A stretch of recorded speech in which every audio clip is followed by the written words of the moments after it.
Bueno, quería comentar el caso del tío de mi padre, Joaquín Vázquez Rodríguez, que era hermano de mi abuelo, Manuel Vázquez Rodríguez, que era maestro y pertenecía al Partido Radical Socialista, era maestro en Arcos y fue fusilado pues, en agosto de 1936.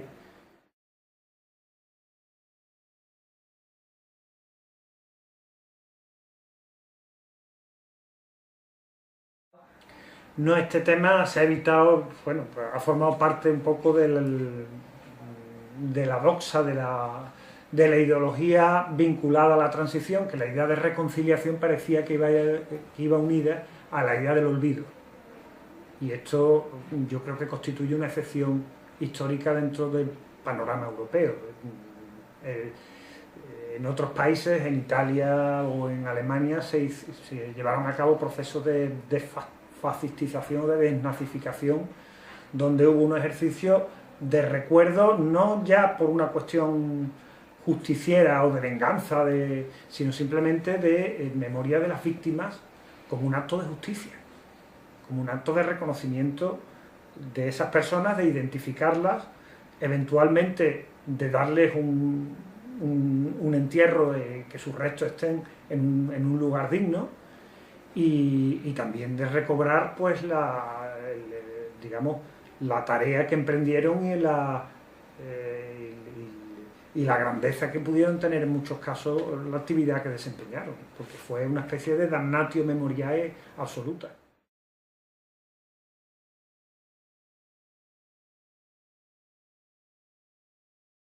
No, ha habido una voluntad como de establecer no una continuidad, de no establecer ninguna continuidad con el régimen democrático anterior a la guerra, entre el actual y el anterior a la guerra, como si fueran realidades que no tienen nada que ver, e incluso ha habido todo un movimiento revisionista de historiadores ultraconservadores que intentan mostrar que en realidad la República no fue una democracia, sino que fue una especie de dictadura del proletariado casi encubierta.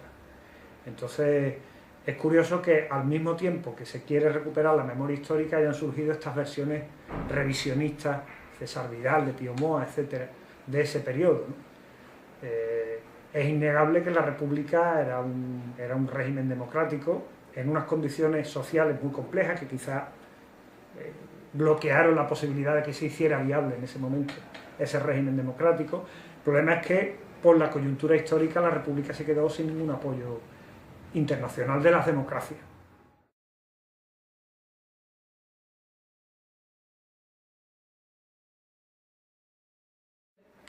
Claro, hay un franquismo sociológico, lo que se llama un franquismo sociológico que perdura mucho más que el franquismo político y que ha formado parte de las propias mentalidades. Bueno, pues si lo fusilaron, algo malo haría. Pues no serían inocentes. Pues esa idea está muy metida en mucha gente. Y luego está el miedo, la perduración del miedo más allá del régimen de Franco, enquistado sobre todo en pueblos pequeños donde la gente se conoce, donde se mezcla con la venganza política, venganzas y rencillas personales, por cuestiones ya privadas. Claro, mucha gente dice, bueno, sacar esto otra vez a la luz es como volver a reactualizar esa situación, ¿no? Pero es que es un acto de justicia.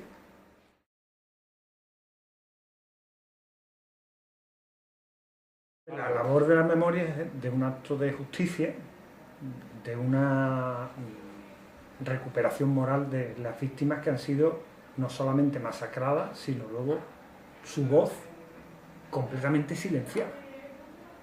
Y al pasar además tantos años sin que se planteara ninguna legislación que pudiera recuperar esa memoria, se han perdido los testimonios que podían hablar de ello. O sea, eso ha sido como un expolio histórico y una injusticia brutal, porque son personas que siguen enterradas de mala manera. Obviamente yo creo que hay que contar para hacer esta tarea con la familia y con la aquiescencia de la familia. O sea, es un tema delicado. Pero si los familiares quieren saber dónde están sus ascendientes que fueron masacrados justamente y quieren darle un entierro en condiciones y tal, eso es una cuestión de humanidad. Independientemente del carácter político que pueda tener o del valor político que pueda tener. Pero luego yo creo que hay una dimensión también formativa, de formación cívica, de educación para la ciudadanía, una de cuyas facetas es la recuperación de la memoria histórica, como en otras partes de Europa se ha dado. Es decir, la educación de la ciudadanía en los valores democráticos pasa por el recuerdo de aquellos que murieron, en cierto modo, en nombre de esos valores.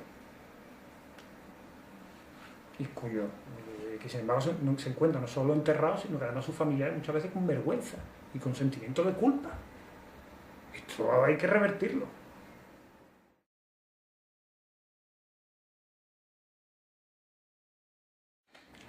Hombre, yo creo que el movimiento de recuperación de memoria tiene muchos palos, porque hay la cuestión de las víctimas enterradas y tal, pero hay también una recuperación de las víctimas, no en el sentido de exterminio físico, sino de padecimiento, sufrimiento, los prisioneros de guerra que hicieron trabajo forzado, las mujeres internadas y ultrajadas, los maestros, los profesores depurados.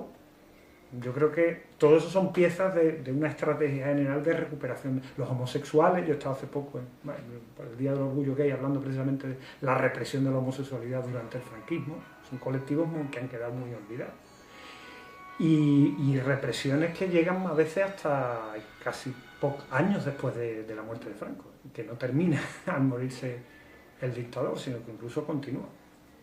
Yo creo que la faceta de las excavaciones y demás forma parte del movimiento de recuperación en un sentido más amplio, de la memoria histórica en un sentido más amplio, que ahora se puede hacer, es tarde, pero bueno, se puede hacer también con más distancia histórica y se supone que con más serenidad y con más consenso social, aunque siempre surgen voces también alentadas por estas lecturas revisionistas del periodo de la República y de la guerra que vuelven a presentar esto como sacar las heridas a la luz o fomentar odio, cosas por el estilo.